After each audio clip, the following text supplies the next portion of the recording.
Yusuf, umurmu berapa? 16 tahun. Apa yang luka? Ya? Nggak ada ya, cuma perut kecepit ya? Ya, di sebelah kiri, Jus ya? Iya. Haikal, Ya, kamu yang sakit apa nak? semuanya sakit. Semuanya sakit. Oke, semangat ya. Sabar. Ini yang satu sudah gimana? Kamu sabar ya. Sabar ya nak ya.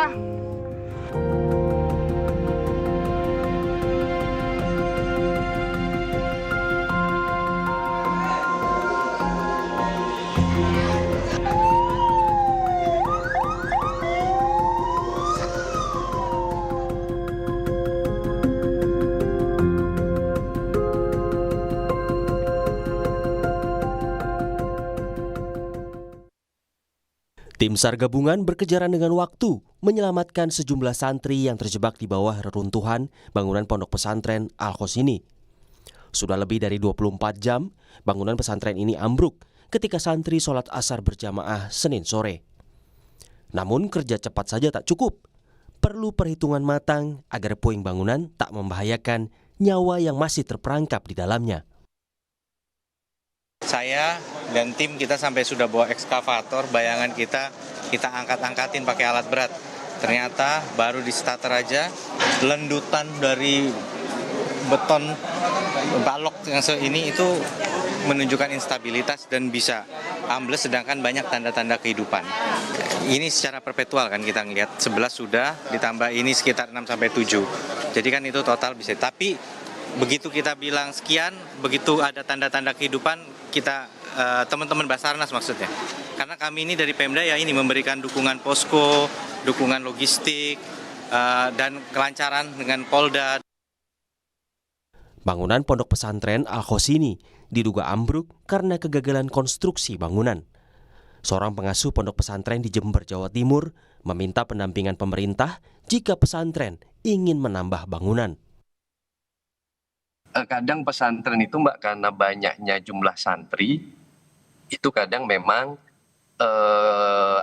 jika membangun kamar untuk santri itu kadang memang dengan tukang-tukang yang memang tidak ada perhitungan Mbak. Jadi kalau menurut kami menginginkan mungkin dari pihak pemerintah, mau baik pemerintah pusat ataupun daerah, itu melakukan pendampingan Mbak. Jika pesantren itu ingin melakukan pembangunan kamar yang sifatnya sampai beberapa lantai gitu Mbak. Anggapan kita kan kalau terkait untuk sewa atau kita minta gambar ke arsitek itu kan mahal Mbak.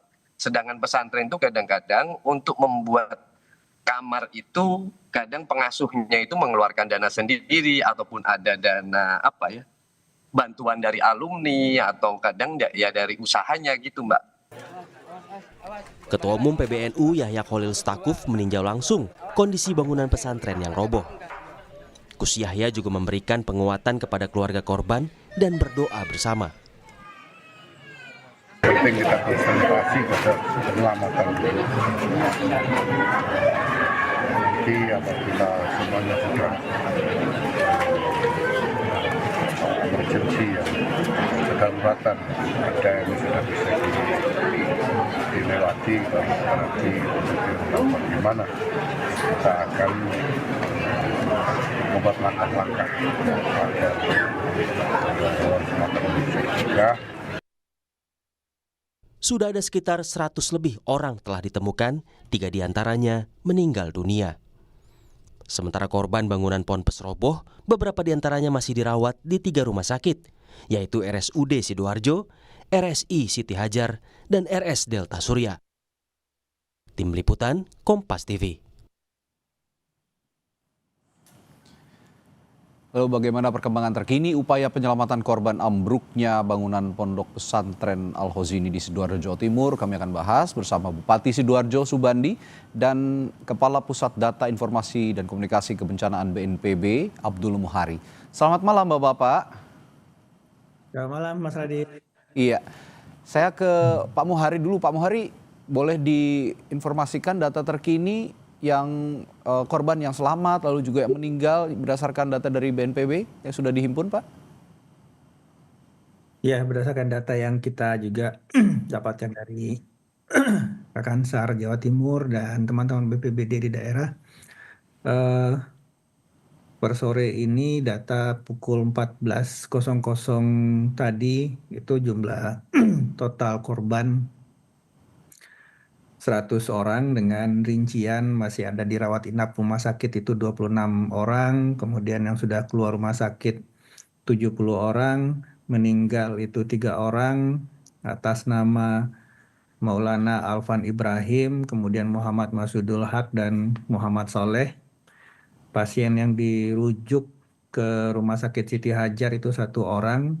Dan selain dari 100 korban ini, data Basarnas itu masih menyampaikan ada 91 orang yang masih dalam proses pencarian. Selain itu, tadi juga disampaikan ada beberapa korban yang dirawat di RSUD Notopuro Sidoarjo, RS Siti Hajar, Rumah Sakit Delta Surya, Rumah Sakit Sela Medika, dan Rumah Sakit Unair. Jadi cukup banyak dan di beberapa titik korban dari ambruknya musola di pesantren Sidoarjo Baik. ini tetap fokus kita memang dalam pencarian yang 91 orang, Mas Radi. 91. Berarti masih ada 91 orang ini yang terjebak di reruntuhan ya Pak Muhari ya? Ya, data Basarnas menyebutkan Oke, demikian. baik. Nah, saya juga ingin tanyakan, kami juga sempat mendapatkan visual komunikasi, interaksi antara tim penyelamat dengan beberapa korban yang masih terjebak di dalam reruntuhan. Nah, saya ingin tahu juga dari 91 orang ini Pak Muhari, apakah semuanya sudah terdata oleh tim SAR bahwa mereka masih ada tanda-tanda kehidupan atau masih merespons ketika diajak berkomunikasi dengan tim penyelamat? Ya, dari komunikasi dan informasi yang kita himpun dan komunikasi dengan teman-teman di lapangan, memang ketika tim pencarian dan pertolongan mencoba berkomunikasi dengan korban atau santri yang terjebak di dalam puing-puing itu masih ada respon-respon yang didapatkan. Ini sebenarnya kan peluang dan harapan bagi kita untuk bisa mempercepat upaya pencarian, tetapi memang kendalanya seperti tadi kita lihat secara visual, lokasi ambruknya musola ini kan berada dikelilingi oleh bangunan yang juga masih ada, sehingga ketika kita memerlukan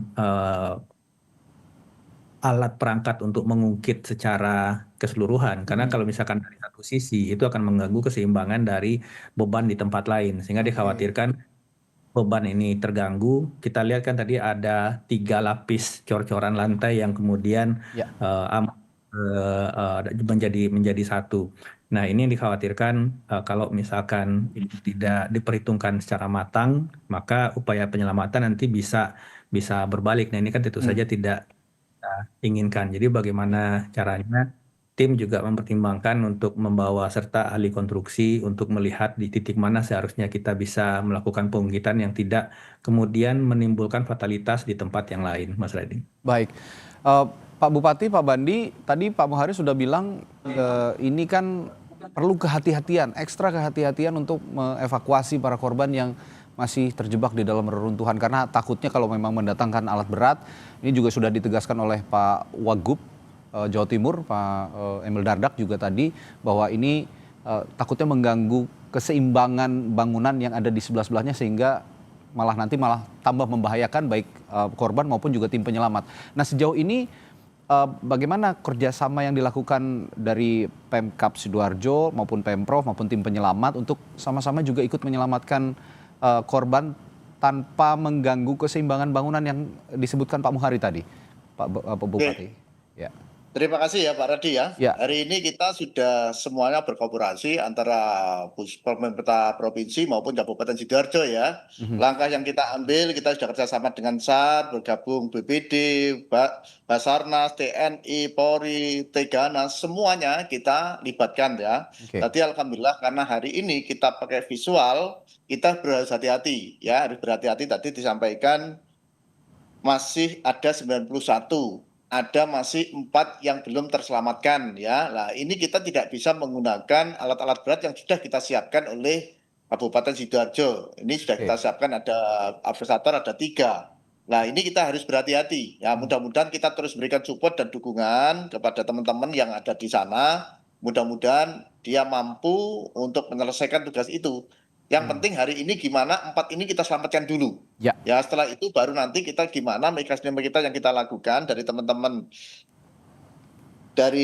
teman-teman Basarnas, BPD, lah semua ini berkolaborasi bersama-sama. Tadi kita selalu menyampaikan, tadi juga ada Pak Wagub, tadi pagi kita ketemu. Kita mencoba pakai alat berat, geraknya luar biasa. Nah, hari ini kita harus pakai manual untuk menyelamatkan itu. Seperti itu, Mas. Ya, ini memang perlu ekstra kehati-hatian.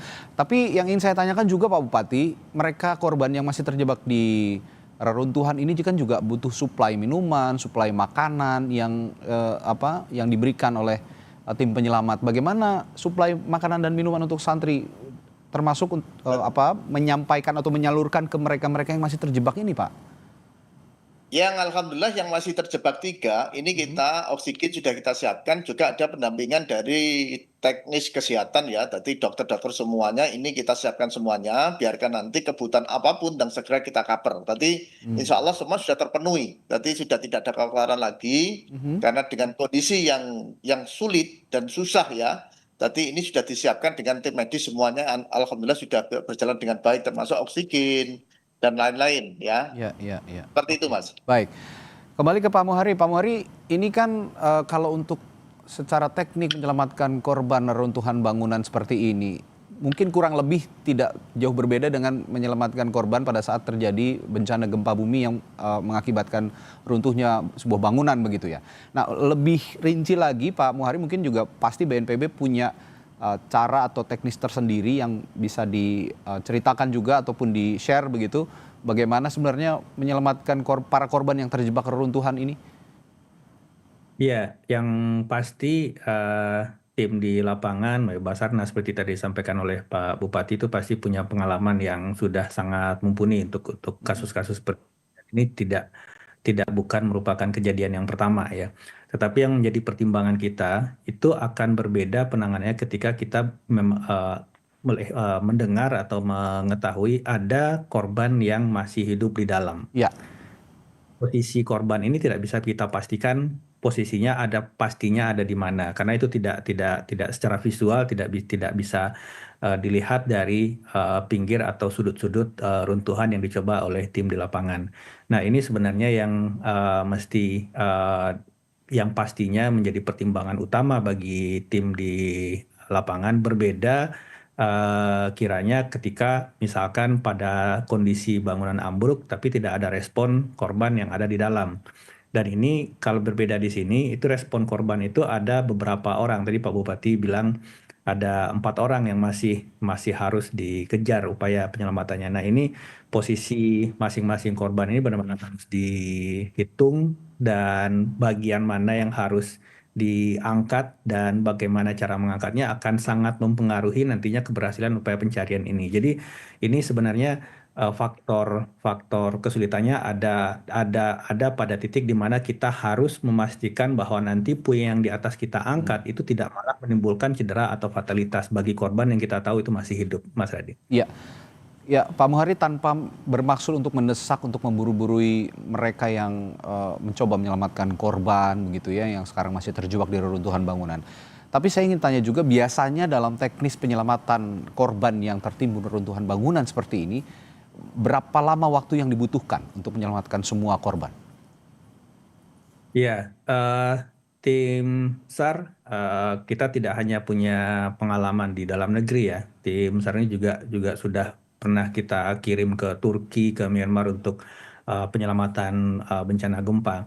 Ini rata-rata untuk golden time normalnya itu 3 kali 24 jam tanpa minum. Tetapi ada pada kondisi-kondisi tertentu itu bisa extend bahkan sampai 7 kali 24 jam. Jadi ini sudah berjalan 24 jam, selama kita masih bisa berkomunikasi dengan yang bersangkutan, itu kita masih bisa make sure bahwa yang bersangkutan masih dalam kondisi baik. Dan ini juga ada respon yang seperti apa, apakah responnya kemudian masih sama dengan respon pada saat pertama disapa dan seterusnya. Ini tim di lapangan punya penilaian berdasarkan pengalaman yang mereka punya. Artinya kita masih sangat optimis pada fase-fase golden period ini kita bisa menemukan cara yang tepat untuk bisa benar-benar memastikan bahwa puing bisa kita angkat, tapi santri yang terjebak bisa kita jamin tidak akan terdampak, kita jamin keselamatannya tidak terdampak dari puing yang kita singkirkan. Kira-kira seperti itu, Mas Reza. Ya, dan kami percaya juga semua tim penyelamat saat ini simultan gitu, tidak berhenti untuk terus melakukan upaya penyelamatan, tentu saja dengan prinsip kehati-hatian supaya tidak lagi jatuh korban. Nah, selanjutnya saya ingin beranjak kepada pertanyaan soal kepada Pak Bupati ya, saya soal berapa banyak sebenarnya ada pesantren yang ada di Sidoarjo dan bagaimana inspeksi terhadap bangunan-bangunan yang ada di pesantren-pesantren di Sidoarjo. Saya akan tanyakan hal itu Pak Bupati, tapi jangan dijawab dulu. Setelah jeda di Sapa Indonesia Malam, tetaplah bersama kami.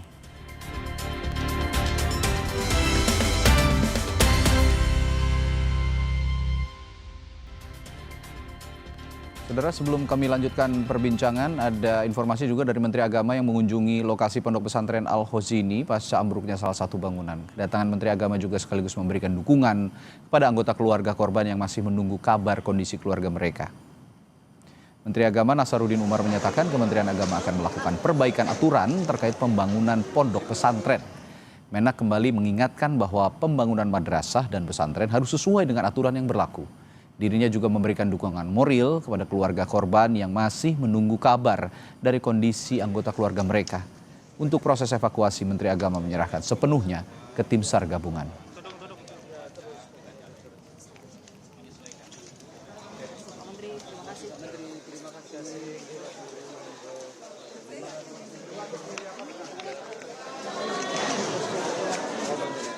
Jadi kami datang ke sini mendatangi ya tokoh-tokoh masyarakat sekitar, termasuk pemuda Jawa Timur ya, termasuk mengunjungi para orang tua yang korban ya.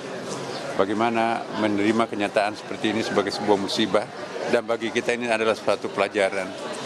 Dan kita akan mencoba mengeliminir jangan lagi ada peristiwa seperti ini yang terjadi di tempat lain. Maka itu kami selaku Menteri Agama tentu juga akan menciptakan suatu ketentuan khusus nanti bahwa pembangunan pondok pesantren dan madrasah dan apapun juga sebetulnya sebaiknya kita mengindahkan peraturan-peraturan yang berlaku yang sebagaimana ditetapkan oleh pemerintah dalam bidang pembangunan ini kan. Kita lanjutkan perbincangan. Tadi saya sempat bertanya kepada Pak Bupati Sidoarjo, Pak Subandi, bahwa berapa banyak yang pondok pesantren yang ada di Sidoarjo, Pak Bupati, dan bagaimana upaya inspeksi juga terhadap bangunan-bangunan yang masih berdiri di Sidoarjo, terutama untuk pondok-pondok pesantren? Terima kasih. Tadi kita punya kurang lebih ada 137 pondok ya. Terkait tadi ada pertanyaan gimana sudah sesuai atau belum ya. Tentu kita akan kita koreksi bersama. Coba nanti akan kita cek bersama manakala pondok-pondok ini yang masih izinnya belum lengkap dan lain. Karena mohon maaf, pondok ini mestinya izin semua sudah lengkap semuanya. Karena nanti bantuan itu kalau tidak ada izin dan lain tidak mungkin bisa pemerintah berikan bantuan. Maupun provinsi, pusat, kabupaten. Nah ini persyaratannya seperti itu. Oke, persyaratannya seperti itu. Nah, tadi juga saya sempat ada informasi begitu yang kami tampilkan juga sebenarnya di berita di Kompas TV bahwa untuk mendirikan pesantren ini sebenarnya butuh biaya yang besar, terutama untuk hire arsitek gitu ya. Nah, alih-alih menggandeng arsitek, mereka dengan biaya yang cukup besar mereka agak keberatan. Nah, mereka minta juga untuk ada pendampingan dari pemerintah setempat atau pemerintah kabupaten bisa memberikan saran ataupun masukan untuk mendirikan bangunan yang layak begitu kira-kira. Dari PMK sendiri ada pendampingan selama ini untuk mendirikan pesantren-pesantren, pondok-pondok ini? Jadi gini Mas Radi ya, jadi kita sebagai ya kita kepingin investasi di pondok pesantren yang ada di Kabupaten Sidoarjo ini terus tumbuh ya.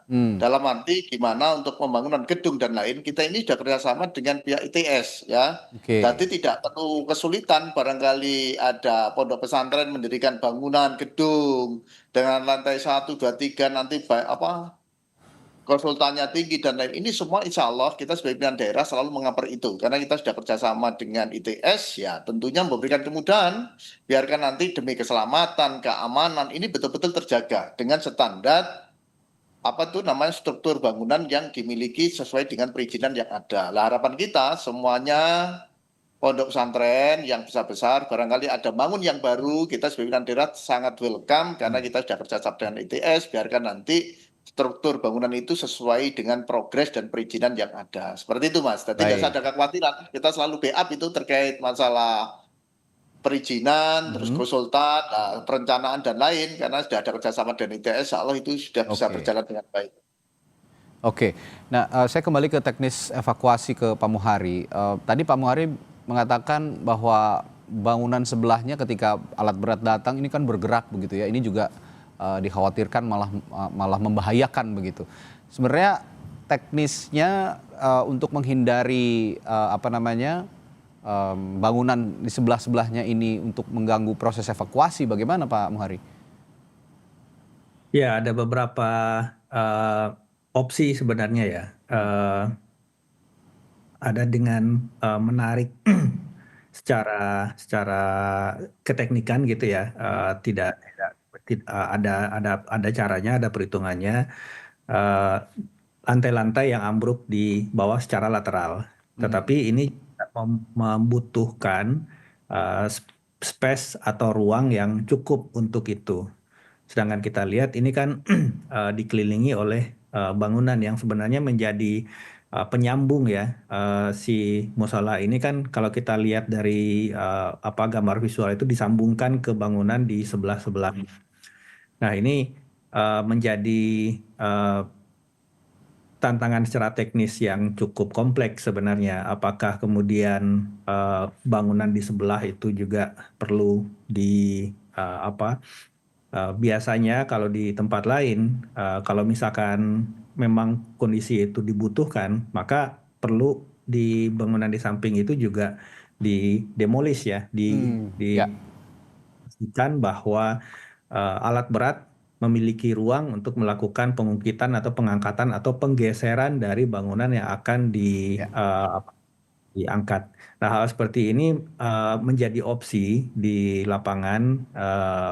Makanya tadi kami mendapatkan kabar bahwa Basarnas juga menggandeng ahli struktur yang sangat diperlukan sebenarnya, mana supaya upaya untuk mengangkat puing ini secara ruang bagi alat perangkat dan prasarana atau alat berat di lapangan itu memungkinkan untuk bisa leluasa sehingga opsi yang bisa kita ambil itu bisa lebih banyak gitu Mas Radi. Jadi tidak kemungkinan itu nanti tergantung pada penilaian tim yang di lapangan. Jadi memang semuanya nanti tergantung pada penilaian tim.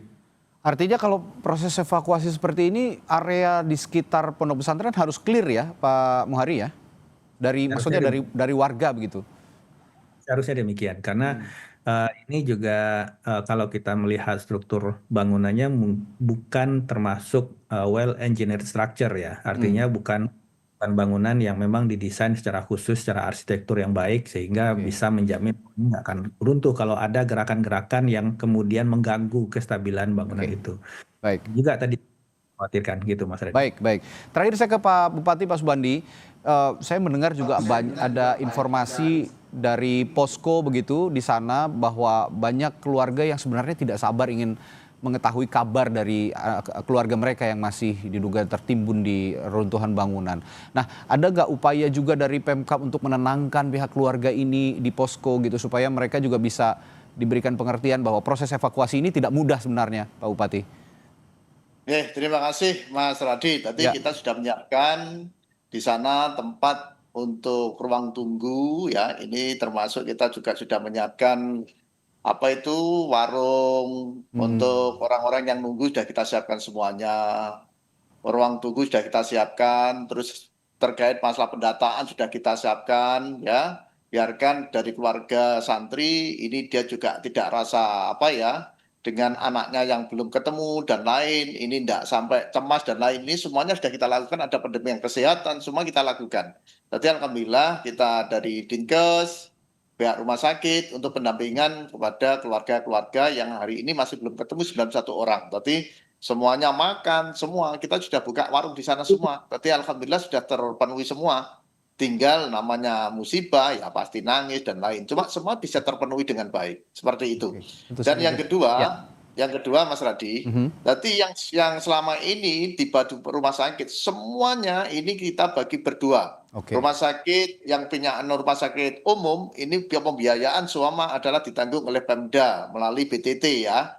Yang terkait masalah rumah sakit swasta ini ditanggung Bugub, kita sudah ada pembagian. Jadi alhamdulillah tidak ada kekhawatiran bahwa kehadiran pemerintah daerah ini adalah sangat membantu korban yang ada di Pondok Pesantren Al-Hojini. Seperti itu, Baik. Bapak.